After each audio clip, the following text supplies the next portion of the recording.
Okay. Yeah. So good afternoon, everyone. I welcome you all on this sunny afternoon and in here for the webinar series, Apprenticeship Dialogues, where we will brainstorm with the experts to understand the current apprenticeship ecosystem and how do we look at some of the new avenues to make it more effective and impactful. As India gets back to work post-lockdown, organizations today are adopting and adapting to the world of work post-COVID-19.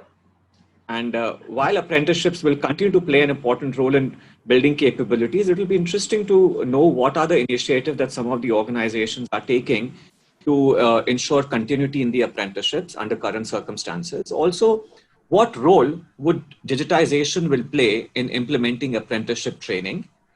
And what support do employers seek from the government? I mean, as we were just chatting, like, first of all, I think there's lack of awareness which exists. And how do we, specifically in these times, how do we execute apprenticeships? Also, if there any additional support that you're seeking for, we can always put it across. And how, or I would say that what role will apprenticeship play in road to recovery of the socioeconomic factor? Today with us, we have a panel with diverse backgrounds with whom we will have an insightful interaction. We've got Mr. Gautam Saraf, who is head of HR for Modi Enterprises. We've got Mr. Madhup Agarwal, who is head of business excellence with India Mart. And we have Dr. VCM Rao, who is the VP HR. He's heading the HR function of Voith Turks. I welcome all of you and all the participants here for this webinar.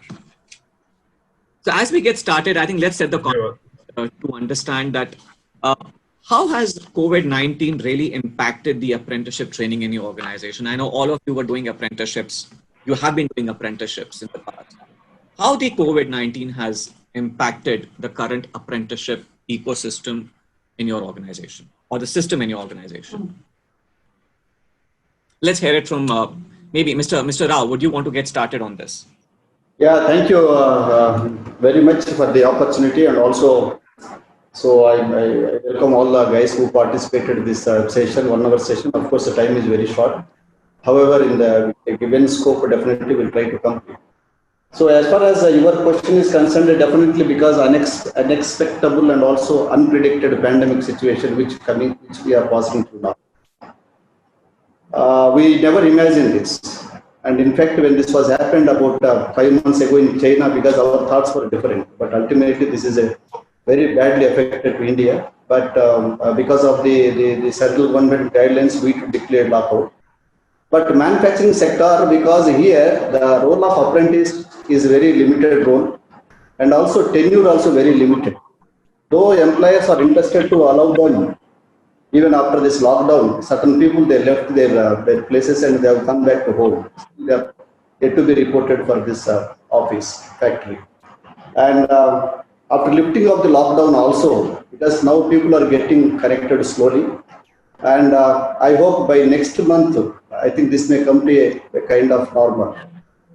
As far as the day-to-day operations are concerned, it is complete in stalemate position, nothing is being done, and all the training activities also totally set aside. And if you see our company alone, because we have about 15 apprentices across our field facilities here, and we paid everything, stipend, other whatever privileges, and there is no any kind of because salary cut or something else. So we expected, because now people are started coming slowly, and when we see almost 90% people they reported for good.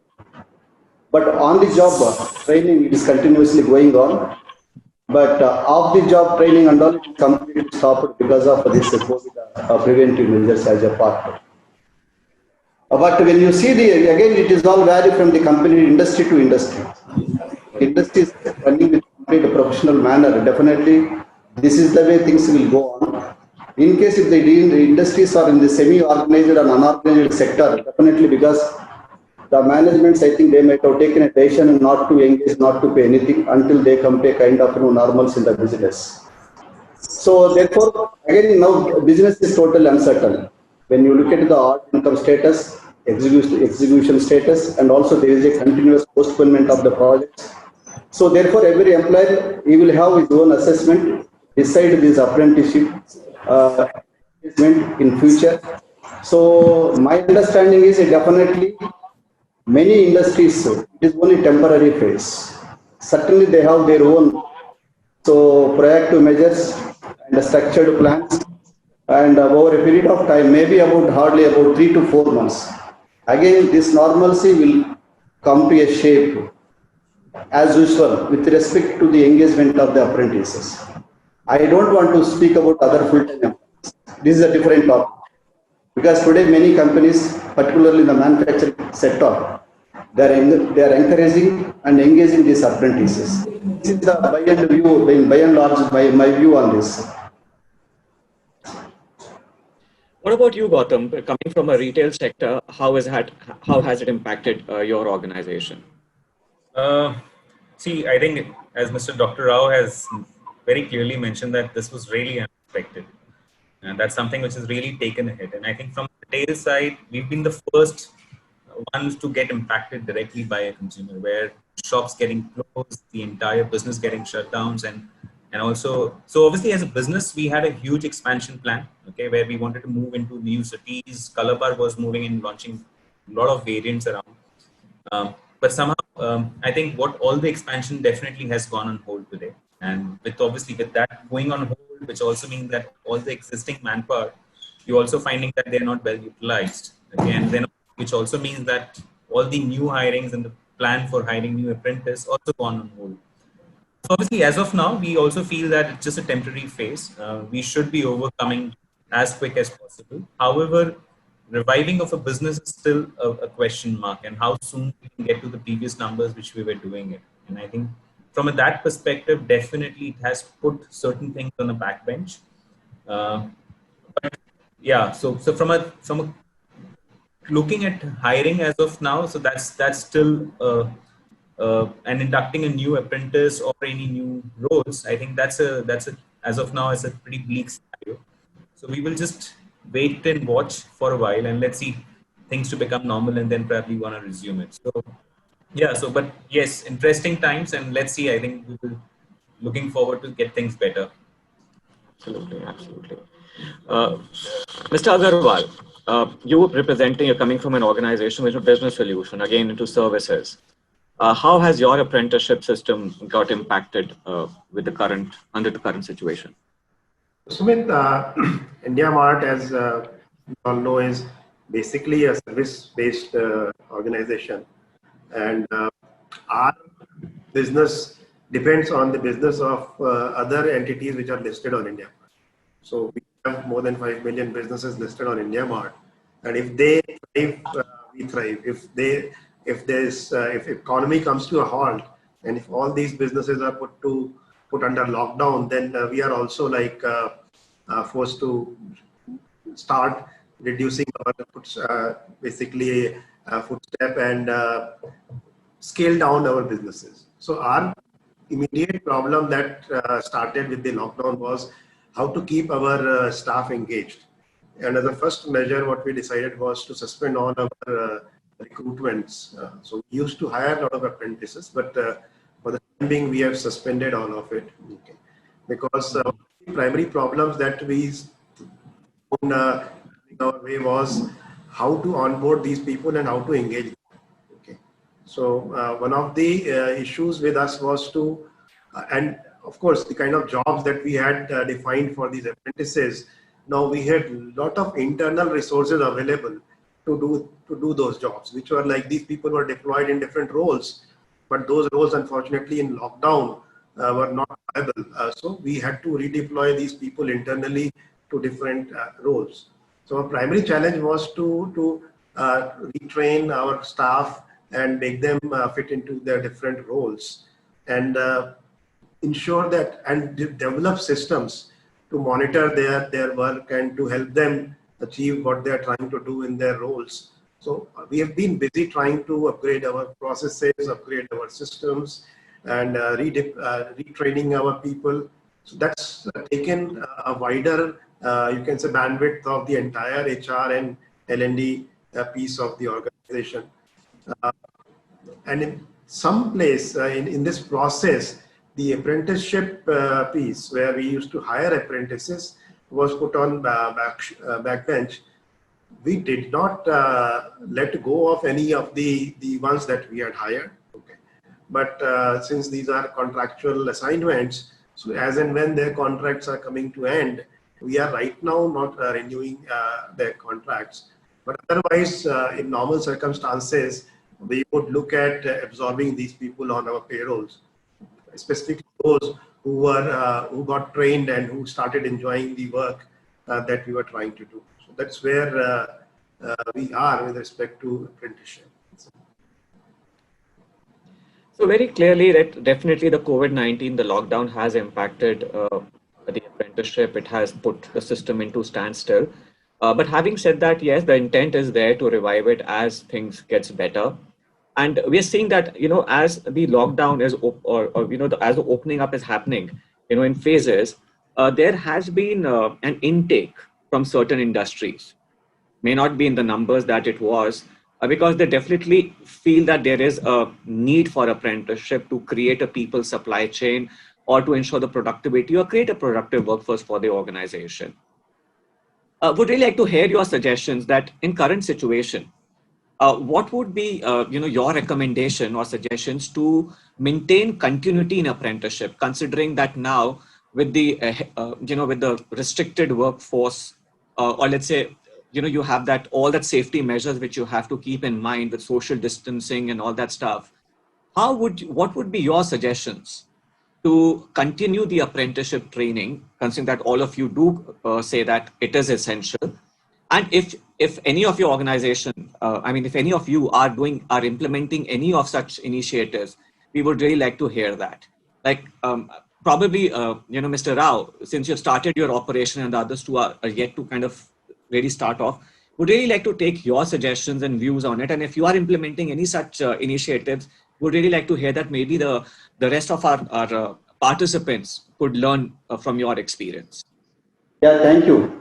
Because the continuity of the engagement of these apprentices is not a big challenge today, I feel. The reason here is, as I said earlier, because the tenure is limited, the stipend, emoluments which the employer is paying very meager, in which again certain percent is being entitled or received from the government. In addition to this, as far as these apprentices are concerned, they are the right talents for the future. When we look at the total cash outflow here, it is not so big number here. So definitely, as managements, they have their own kind of outlook over a period of 3 years, 5 years, definitely, because I strongly suggest that continuity of engagement during these times is very, very important. If you take our facility alone, because see, initially, here the local government given only morning 6 to evening 6. Okay. Then we made some adjustment even timings also here. So because 6 o'clock we commence and at 12 o'clock one batch will be vacated. The second batch will start about 12:30. Again, they will continue until 6 o'clock. This is the way, because it is in order to ensure the 30%, 40%, whatever may be the formula. So directed by the MHA central government and also followed by the local state governments. This is the way we did it. Now after giving certain leverages later stage, that is current month, again, we are doing in the same manner till I think 8 o'clock, 9 o'clock is the maximum time. By that time they have to go back to their homes. Therefore, until 8 o'clock, this is continuously being engaged. As far as measures are concerned, like social distancing, there is a continuous supervision on this. And right from managers to down level team, because we have two category, white collar and blue collar, and also apprentices and other flexi workmen also there. So each segment of the managers, they have their own responsibility, and every day morning they have to interact with the team members and to find out about their health condition, well-being, and also their social movements. Once they go back to their home, this is the way we are running this show. So I'm not finding a big challenge here, and I strongly suggest the employers, because it is better to continue with engagement of these apprentices in the next period also. That could be very useful, and also it will have a great contribution to companies. That's it myself. So what I'm suggesting is that probably we need to be more empathetic, with these apprentices. As you said, that you have a regular interaction, you're concerned about their well-being, and that's how you're keeping their morals high. Is that what you're suggesting would be a good practice, sir? Yes, because this is the regular one. Because unless until see, Mm-hmm. normally the psychology, the practice across industries this way.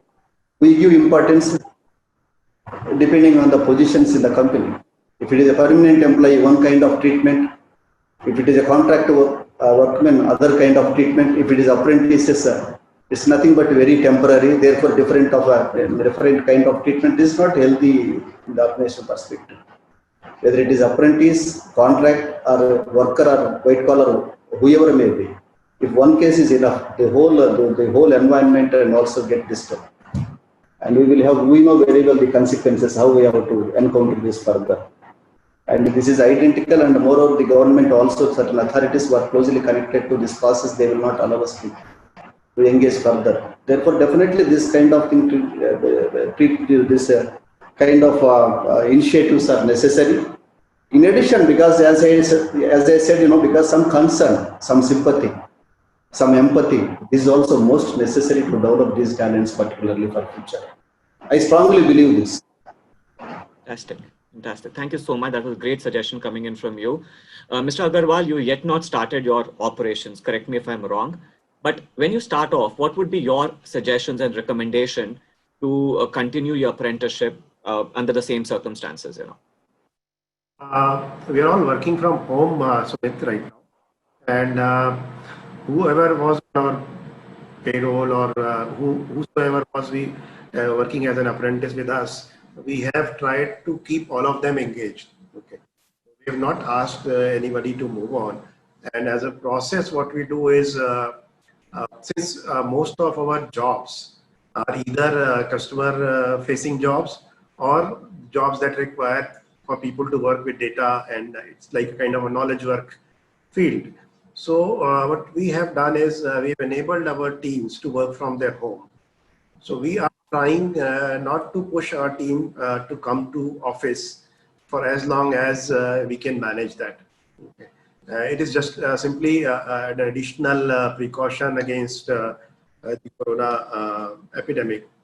So for whatever time we can avoid it, we will try and avoid it, unless it becomes absolutely essential for us to get back to our workplaces. We'll try to continue working from our homes. Now, having said that, as situation normalizes, as business starts functioning, we intend to resume our hiring and other practices. Just I was hearing to Dr. Rao, and there's a slight difference the way we handle our apprentice and the way apprentices are handled in the manufacturing industry. So for us, we use apprentices as a source for our hiring process. So in fact, for all we don't have something called a probation period kind of a concept in our system. So once someone comes on board, we don't differentiate between an apprentice and a permanent employee. For as long as the guy is working with us, all the policies and everything else remains same, except pay grade. Okay, of course, the pay grade would change as the person comes on board, but all other facilities, whether it is the office facilities, all the perquisites that we offer to our employees, they remain same for everyone. So that gives us, helps us create a level playing field for all these people, so that they can come and become comfortable with the environment and start enjoying the job. Okay. So that is the whole idea. So my view is like, as we resume and as we assess all the economic damage the lockdown has done to our industry, at some point of time, we will probably go back to hiring apprentices and resume the way we were working. Okay. So I don't see that changing as of now. In fact, to us, apprentices has been a good way to find great resources who can join our organization.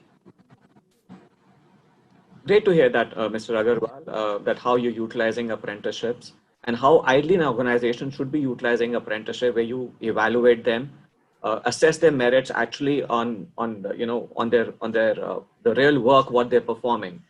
And also, how are you engaging with them virtually at this point of time during this lockdown?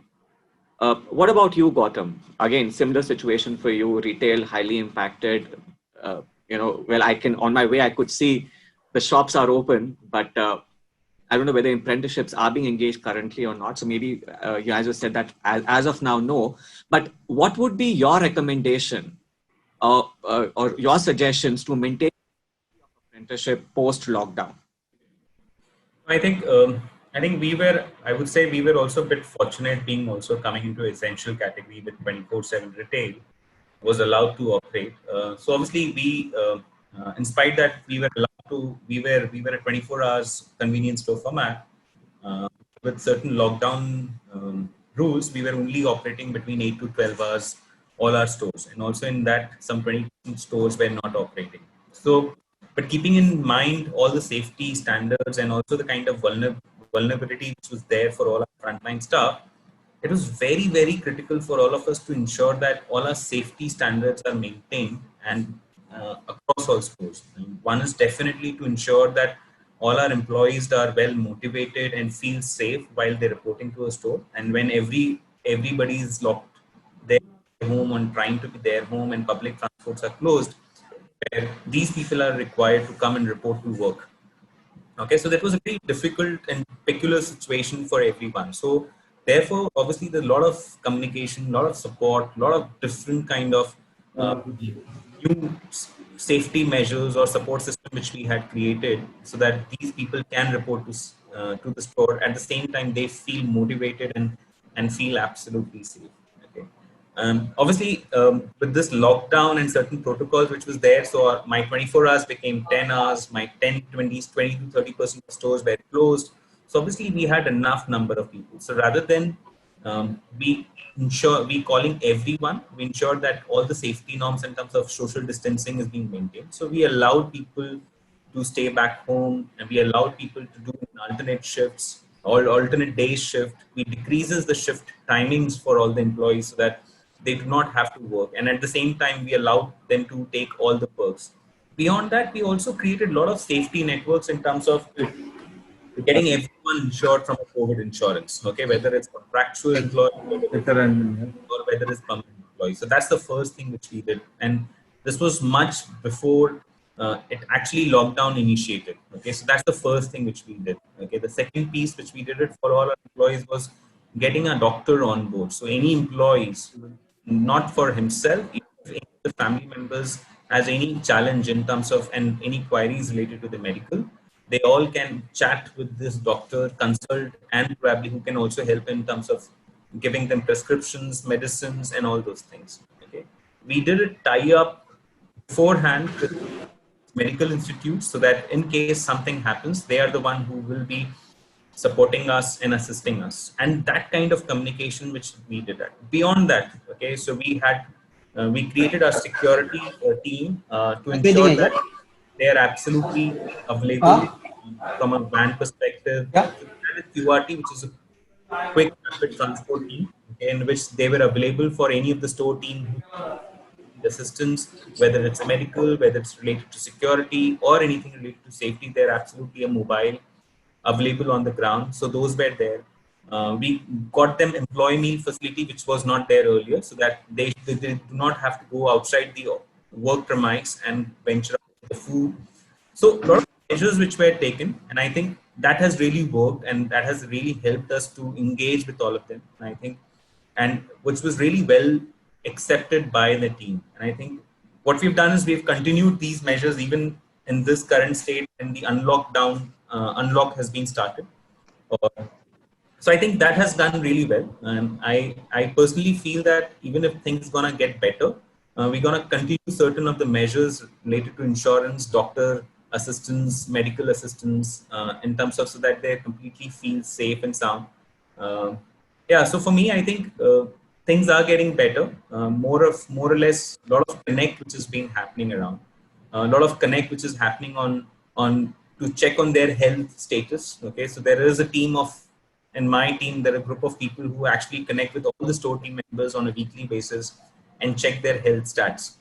Okay, just to check back if anyone has any of symptoms, and we allow them to go for a medical leave without getting deducted from their leave balances. Again, a lot of communication back and without, so these are certain steps which we have been doing it. And I personally feel that till the time we are very confident ourselves that it's safe and sound to operate and without any worriness, I think these support will be required at the front line. Because at the same time, it's important that when my staff is actually confident working, it reflects back when they serve to our customers. Okay, and they also take similar precautions when they are actually addressing and meeting their safety standards and norms which is being created in the stores, because at the end they are the one who is actually the most vulnerable.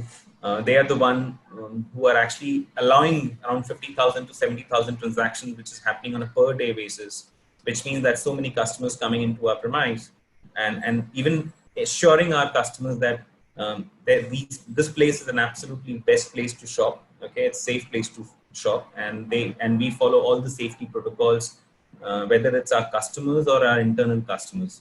Yeah, that's how it's. There will be some tough calls, there will be some strict measures. Even if I'll give you one more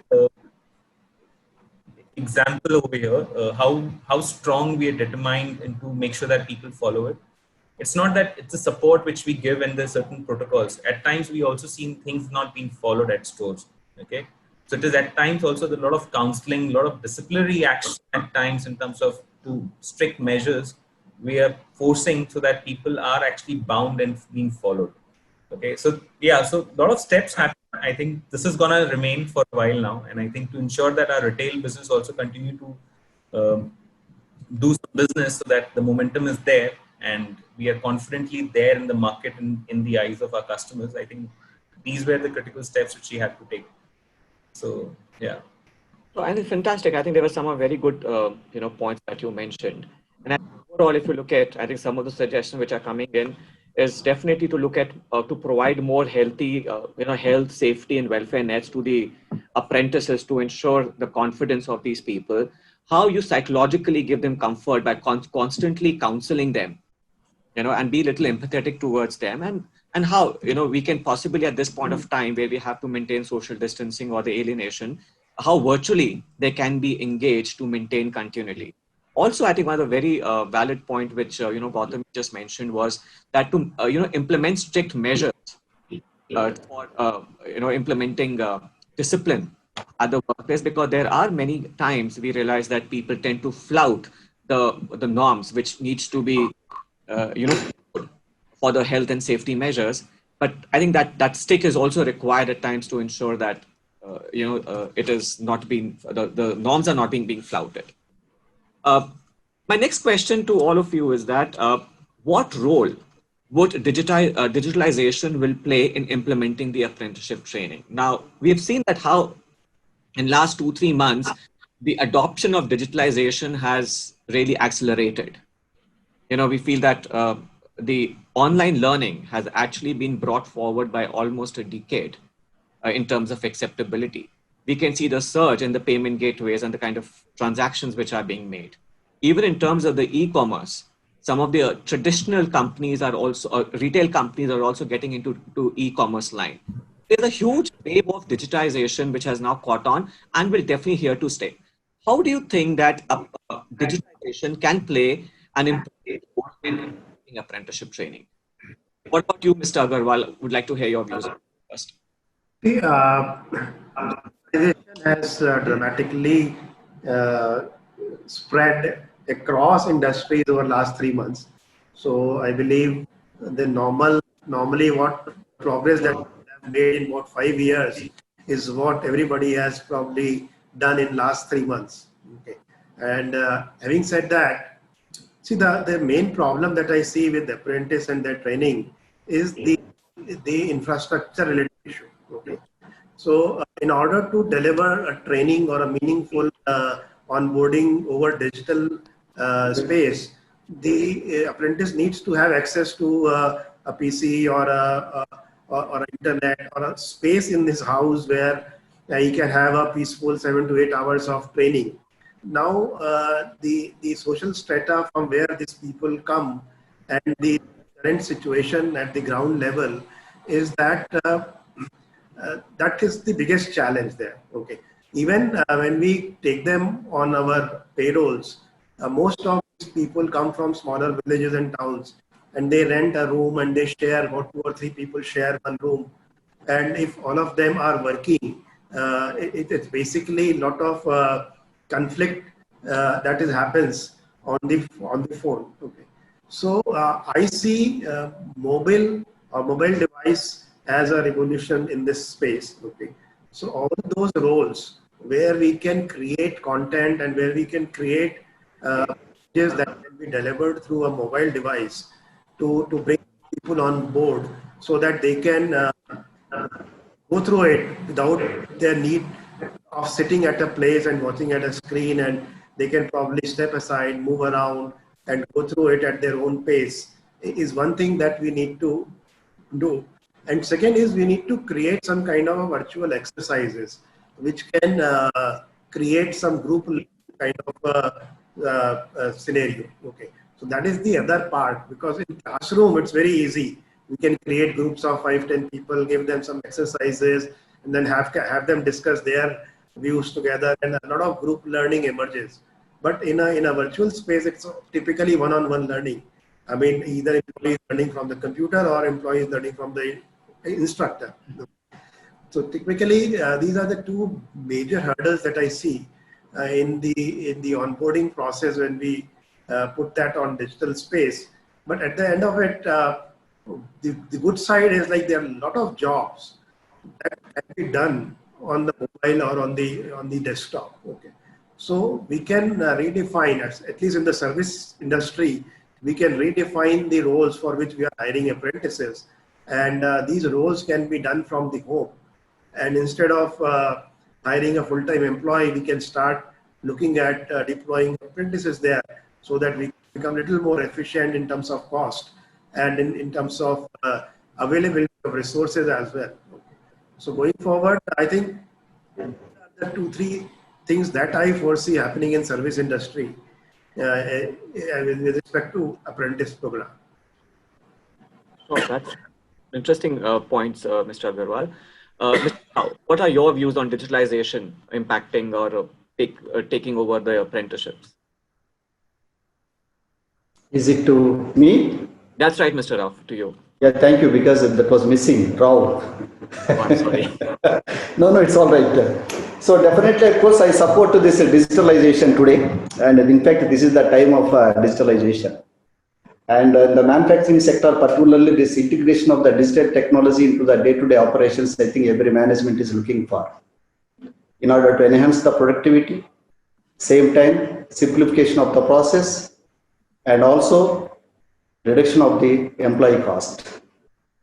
So when we look at the degree of importance, implementation across entire manufacturing industry, not so speed and significant, but definitely over a period of time, I could say about after a couple of years, the intensity of this digitalization definitely will shoot up. Fortunately today, when we look at the young generation who did this diploma, trade certificates, or engineering graduates, or management graduates, they are all very much passionate about this digital technology. So right from mobile phone to, because you name it, anything, with fingertips, they do everything. Therefore, this is also one of the greatest advantages. When we see the difference between the current generation and the earlier, old, traditional generation, there is a huge gap. When we look at the 25, 30 years experienced person, they're all reluctant to go for this digital technology learning. So this is also one of the major advantages to the managements today, to develop these guys and also put them on the machinery tomorrow to get, well acquainted with the system, technology, and also to process. And moreover, the training also hardly takes a very minimum time. It's not a big topic to them. And the only thing is, as other when members said that there is a virtual kind of sessions. If it is the imported technology from elsewhere, I mean, other overseas also, they can also impart this training to these people. Thereby, of course, the local management also continuously. Here, on the job, off the job, these two things are very important. One is the subject perspective. The other thing is application perspective. Definitely, the current trend, the generation of the current, definitely they will support this. In fact, they welcome this. That could be a great motivating factor for them to stay in the job, learn something, and perform tomorrow for better way. Sure. Thank you so much, Mr. Rao. I think there were very interesting points coming in from you that, while obviously, the offline, the off-the-job learning, when can be done through digitally, but also you emphasize on the relevance of digital skills, which are essential today for productivity enhancement, and also improving the efficiency of the organization. Gautam, what is your opinion on digitalization? I think I support it. Actually, you are asking, okay, please. This is what missing sometimes name. Mr. Rao, please go ahead. Am I not No, clear? nothing. I leave it to you because no, it's fine with me. Please go ahead. Okay. No, I think digitization has been for a while now for in the business agenda always been the talk of the town, and always in most of the meeting, our founder will say that we need to digitize, we need to digitize. I think, but in the business priorities, you always see people in juggle up. It always takes second, third. But I think this lockdown has played a very critical role, and where I would say there are a lot of forced digitization which has happened. I think, and a lot of, as an organization, I would talk about me. I think there has been a lot of quick implementation of so much digitization of project which has been happened. And it's commendable to see the change which has happened within the organization, whether it's the having across all these meetings happening through video calls or the kind of training programs which we are running and out and all. So obviously from a frontline and various apprentice program and all those stuff. So there were a lot of programs which was actually happening on through the classroom trainings we were doing it, whether it's hiring, whether it's induction, whether it's a pre-joining training programs which we were doing it. And with such a huge workforce and the trainers being spread across India and across regions, they were all dependent on manual and the offline trainings mode. But I think this lockdown or probably not able to move to and meet so many folks, I think we've done tremendous progress over this period of 3 months. Okay, I've seen that we've implemented certain micro learning platform, which has basically allowed us to do a training program through a mobile, where we were able to reach and give all the contents through mobile and asking our employees and associates to go through it and through various engagement, whether it's through video training, certain questions, puzzles, contests, which was happening. And I think that enabled, and we've seen a huge response and great response to the entire learning platform. And then something which we were also a little apprehensive just because we haven't tried and tested. And the entire implementations happened during the lockdown. Okay, and so it's not that the management team or the training team has actually gone down to the floor and taken the feedback, and the entire implementation till the execution all happened through virtually. And somehow it happened to be really effective. And so for us, it has been really effective. We're seeing a huge connect between the employees and the trainers. And I think we're seeing certain results also getting implemented from a metrics perspective, ROI and all the stuff. We've seen a huge return. Okay. And the feedback what we are getting is that people find it more, they're finding it more engaging, more comfortable. So definitely I feel that this is gonna stay. Okay, this is gonna stay. This is gonna be the new way of learning and probably imparting the knowledge, okay, rather than forcing going through the content. And what we have realized that it is far more, and you also have to look around the kind of traits what we, as a training team, what I had, okay, it's more of a, now as a trainer, I would require them to be more of a training content, more creating rather than worried about how do I deliver, okay. And so that because that technology is taking care of it itself, and they are ensuring that proficiency level has been achieved through that technology. They are ensuring that people are engaged and they've been asked right questions at the right time by itself, because the AI does the work within by itself. Okay, a lot of investments are not required, which in terms of infrastructure, in terms of the manpower which was required, and we've seen a huge efficiency in that. And I think that way we are focusing a much better. Uh, we are talking about, and we are focusing our energy in developing people rather than giving them more of a product training or a day-to-day operations. I think so. That has changed, and I think this is definitely gonna stay now. I think now it's not gonna be easy for us to take out this learning platform, whether it's on the pilot stage or where we're thinking of being for a while for last 2 years to implement. I think this is gonna remain, and I think a lot of people and a lot of organization is gonna expect this to be getting implemented soon in across the organization, and irrespective of what format it is. Very valid point, Gautam, that yes, it is going to stay. I think organizations were implementing some form of digital had some digital platforms to doing their the training part of it, but now they are going to look at much more powerful tools and powerful platforms which can take care of many other things that you just mentioned about either gamification or, as Mr. Agarwal just mentioned, about the group learning part of it. So today there would be a much wider adoption is that we anticipate of the digital platforms for the learning part of it. We were just discussing some time back that there were certain people are there's a lack of awareness, and obviously as Mr. Rao had just mentioned, that it is one of the burning topics for the HR fraternity. And one of the things that came about was that, yes, there is a lack of awareness which exists amongst the community to how to go about doing apprenticeship. And during these times where the guidelines may not be that clear. Would just like to know your recommendations or what is your asks from the government? What do you expect from the government for maintaining a continuity in apprenticeship during such unprecedented times and even going forward? You have any recommendations you have any ask from the government? What kind of a support that you seek, even if it's in the form of some reform that you're looking at in the Apprenticeship Act?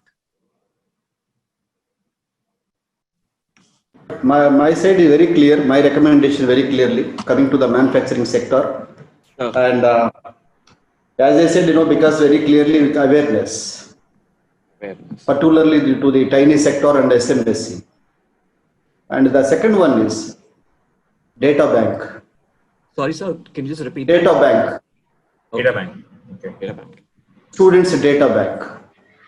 Because suppose tomorrow if I decide to hire about apprentices 50 numbers, then whom to approach? Where is this data available? Then how it is to be again, I think, going forward to handle this, because we are totally in dark today. I think certain reforms definitely the government required to bring this to the surface. And the objective of this act imposed by the central government is very clear: generation of the skilled people for future needs of the industries. I hope you agree with me, but which is missing here. Even after completion of the apprenticeship, whether it is 12 months, 24 months, or even 3 years, whatever it may be. And of course, certain companies, they have been observing them as a regular employee, but certain companies, they say your tenure is over, therefore you have to go for alternative kind of ways. Such kind of people, is there any data available with the government or any particular agency? I think definitely the government today, they need to look into this. Then only at least it could be a big support to the industries as well as the students community also, the trained people community. I think that's it my side as far as this point is concerned. Sure. For us, Sumit, we need people who have certain basic capabilities, because our jobs are mostly jobs that require people to work with data and a little bit of mathematics and understanding of industry is required. So we need, it's not like a vocational skills that we need in our role. So it's a service-based industry, and we need, say, graduates or people who have some basic education. Okay, so that is where we are facing issues while hiring apprentices, because the kind of people that we are looking for are not available at common apprentice databases that are around. And second, this word itself, the apprentice itself, is not a very respectable role when you get into this level of people. So how to establish it as a respectable job, and so that graduates do not shy away from joining as apprentices. Okay, so that is the biggest challenge that we are facing. What about you, Gautam? I think very well point by Dr. Rao about awareness, and also Madhu on what the points which he mentioned. I think for me, I think a couple of points is awareness is not just only from an employer side, also from an applicant perspective. Okay, I think today also so many aspirant students or actually students, they are actually not aware that they can actually go through, they can do certain apprentice program in these organizations, or probably they do not have visibility that they can apply, or these are the organizations where they would like to have certain experience. Because as a student, I am aspiring to start my career with this industry. Okay, but it is always better, and I know the fact that if I have certain experience, or if I have certain visibility about how that industry works, what are the skill set which is required to work in, to get a job, a full-time job, I will always have an added advantage if I have certain experience and I do have certain knowledge about that industry.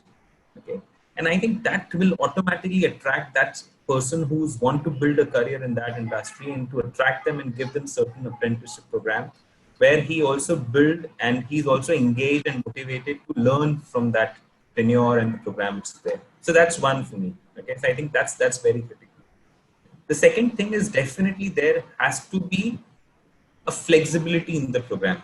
Okay, why do I say that? Okay, when I say that, who are these people who are gonna be the apprentice? They are basically the students, or probably who are actually, their primary objective is to complete their studies. Okay, their objective is basically this study should help them to get an opportunity. But however, whenever he's free, whenever he's available, can he optimize his time well?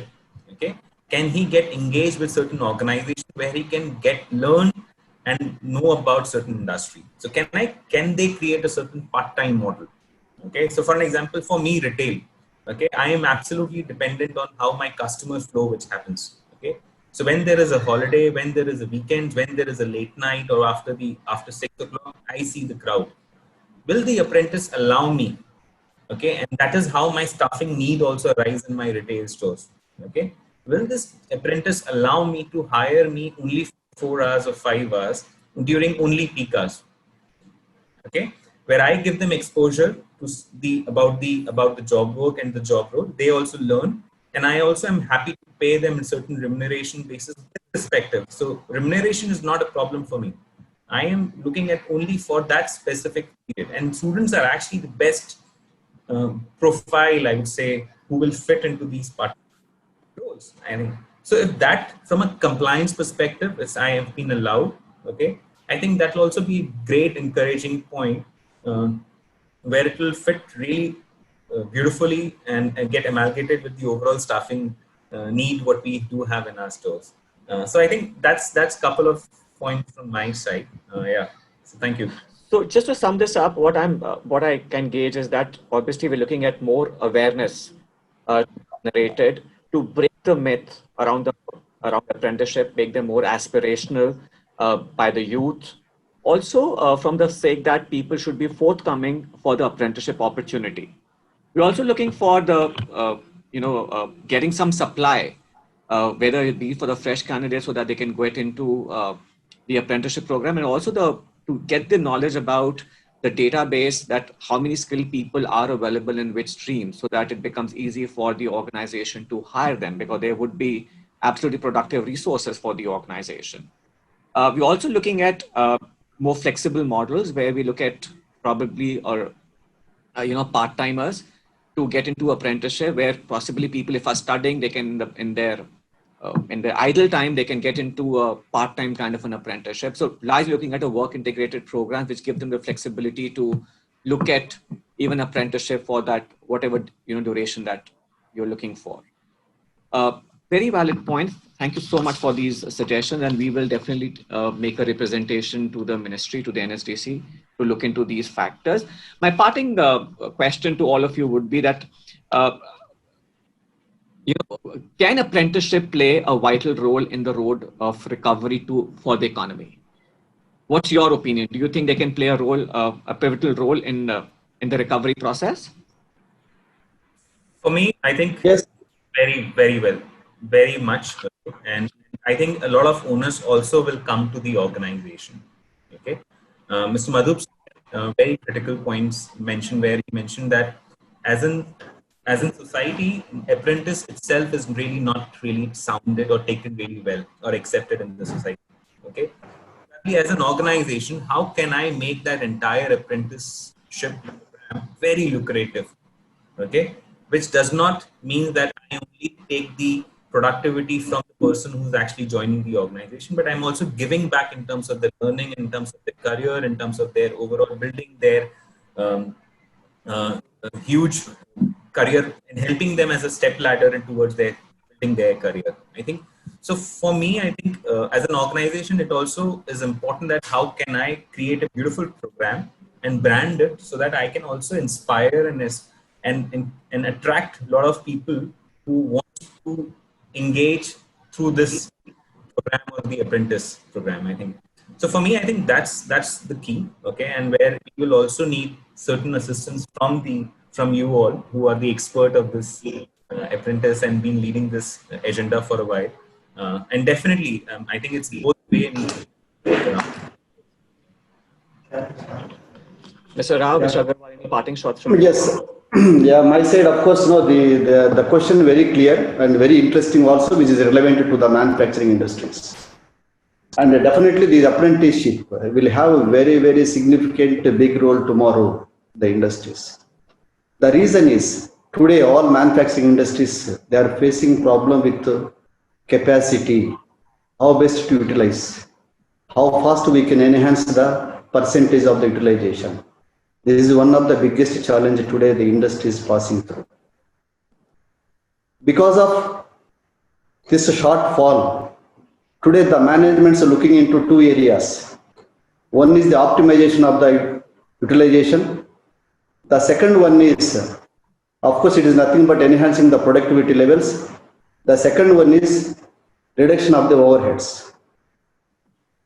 If you take the apprentices in these two areas, apprentices may be about 1 year, 2 years after this, again, they may be converted into the limited contract employment engaged, something like this way also they can do. We have different organizations like NEEM, so other third party sources is there. After completion of this apprentice, then they can be moved to that way, mechanism, and the employer can continue this. The reason why I am emphasizing here is overheads, out of entire overheads today, keep aside the raw material part. The major overhead is employee cost.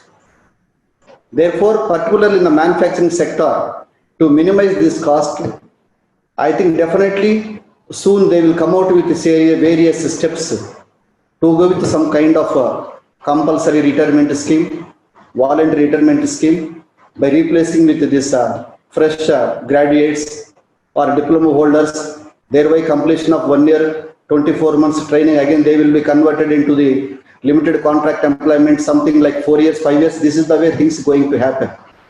Thereby, even the companies today paying higher emoluments salaries, the payback may hardly come to about, this is return of investment would be about hardly not even 2 years. Therefore, definitely these apprentices will have very, very predominant role in the forthcoming days. I strongly believe this.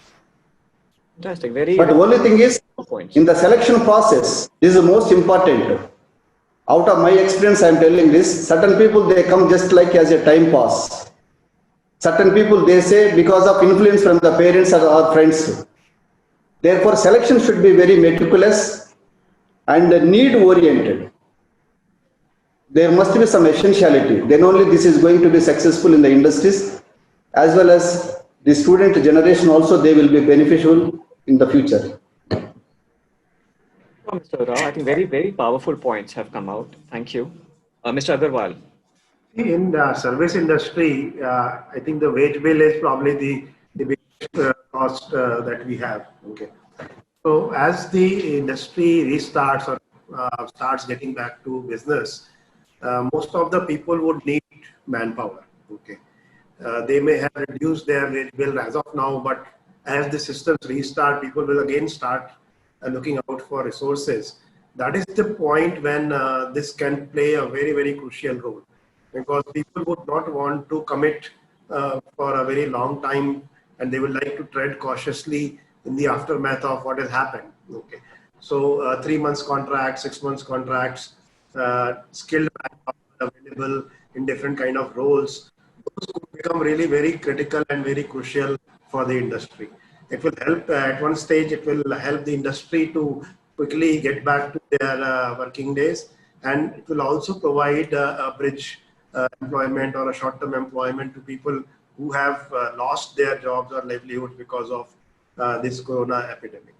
I think something like that needs to be created, a vehicle like that needs to be created so that those who need such resources can quickly grab them from this platform.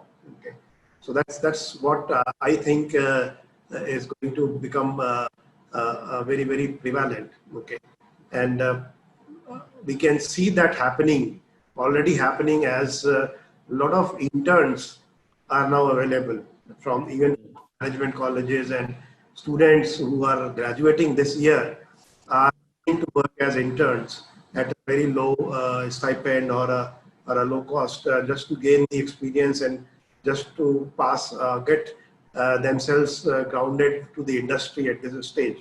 So I think something on that background can be created for service industry, help the industry get back to its terms very quickly. Sure. So I think what you're trying to emphasize is more on the reskilling who are possibly lost job, or maybe upskilling the people who are entering into or they're into education or entering into their careers, how apprenticeship could possibly play a vital role for them. Correct me if I'm wrong, if that's what you meant. Yes, basically, it's made to whatever people who have lost their jobs. If you can create a platform where they can quickly get reskilled or retrained and brought to the made available to the industry in form where they need it. Sure, fantastic. Back to their original work, because some of those original jobs may be entirely lost as we go into the future. Yeah. Sure, sir. Thank you so much for your input. I think we had a wonderful interaction with everybody here with us. Thank you so much for sharing your thoughts. We will now throw open the house for the questions. But before we do that, we just want to run a short video just to see that how apprenticeship can make an impact to the business, to the individual, and even to the country. So we'll just play a short video before we take up the questions.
Hi, thank you. That was a short video on showing how the apprenticeship can help organizations deliver the return on investments. House is now open for the questions. Vinod, can you just take the questions that that have come up? Sure, Sumit. So we have had some questions come in. So I'll just start reading out the ones which look important.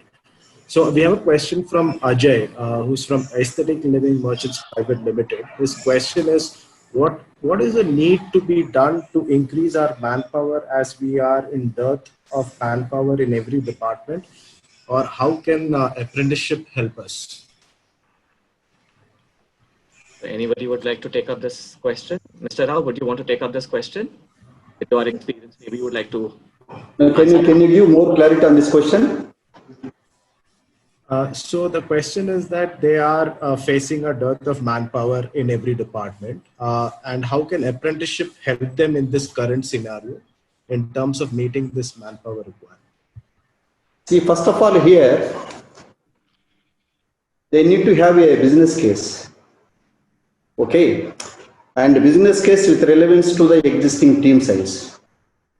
Then they can decide. Once the number is decided, again, they have to look at the job specification, what kind of competency, what kind of qualifications. I think everything is linked up to the business case. As long as the business case is very strong, definitely supporting to go for this kind of engagements, I think then it is a strategic decision. Then the management will take a call on this. As far as hiring of the apprentices are concerned, as we so far exchanged our views, it's a very simple process. I think they can take support from the team leads and move forward on this. So anybody would like to add? Mr. Agarwal, Gautam, would you like to add to just to what he said, or? I think Mr. Rao has very. Sorry, please go ahead, Mr. Basically, you need to identify the roles where you need to hire the apprentice, and, the kind of competencies that you may not have readily available resources in that area. So you need to be really practical in terms of defining the job description for the apprentices, and then probably any organization, any recruitment company or agency or team leads can come and help you in identifying these apprentices for you, in case you are finding it difficult to source them yourself. Sure. Gautam, any? I think the same point. I think Mr. Rao has summed it up really well. I think so. Depending on what's your business case and what's the number of people you require, you just have to approach to the best people. And I think you guys been doing a great job here, probably, and then take it forward. What's the next question coming in?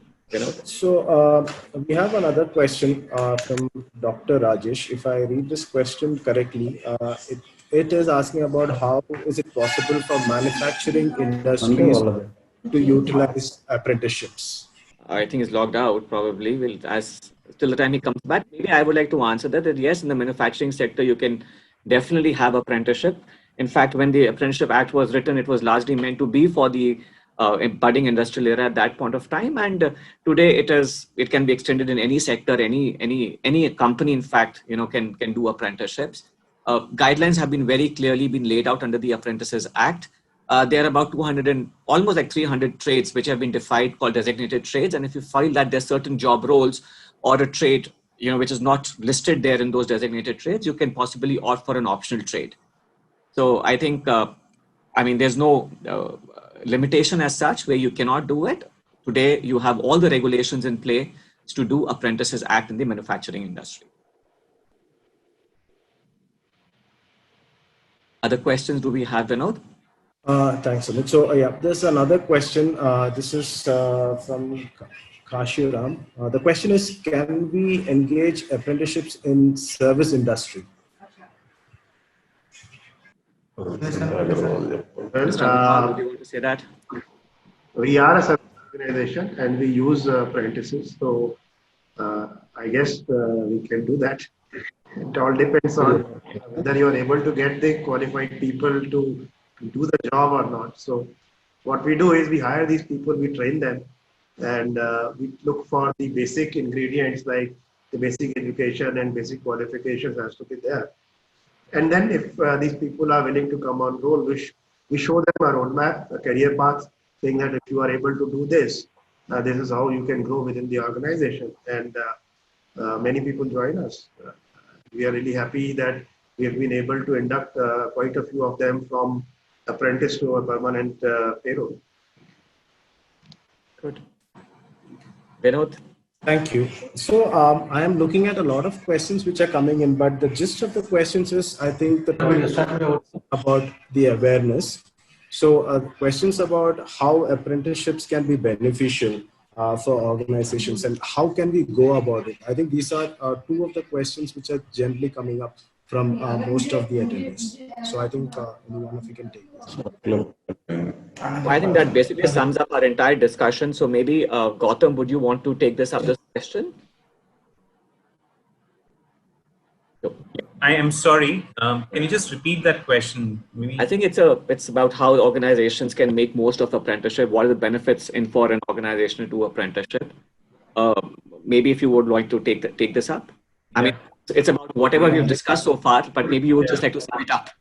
No, I think this is apprentice can be a great entry for any staff or perhaps for any staffing perspective. I think a lot of times when we look at the entry level, we rather than looking at hire a full-time or full-time job or a complete, we can start with their apprentice, start with their training and how, depending on how well they perform, how do they respond, engaged they are, you can actually start converting them into a full-time role. And I think it also helps you to engage with the certain education institutes, which probably becomes a continuous supply to your manpower needs, one.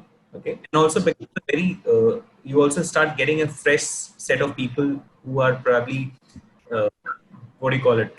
What do you align basis on your organization, and becomes very easier to induct them into your organization practice and the work which is there. I think for me, I think from an industry perspective, from a retail industry, I can very confidently say that it can be a great entry point, and it can help really at a initial level. Mr. Agarwal, any to add to something like to what Gautam has just mentioned? Yeah. How your organization looks upon the apprentice. If you are obligated to have apprentices, there may be a case where you might be simply looking at fulfilling your obligations. But in our case, we look upon apprentices as a possible source for recruitment. Okay, and that's when it gives the real value to us. Okay, and if we project them, we don't differentiate between an apprentice and our employee. The moment the guy turns up into the organization, whether as a trainee or whatever, all other benefits that are extended to our employees are extended to this apprentice. So if we treat them well, if we create a case where the employee can add value to the organization, I think apprenticeship can be really very beneficial to any organization. Sure. Mr. Rao, would you like to add to what has been said?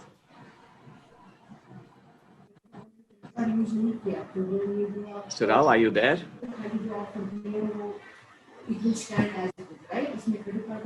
I guess he's kind of moved to some other work, maybe. So I think we are almost running out of time. I'll just take one more last question.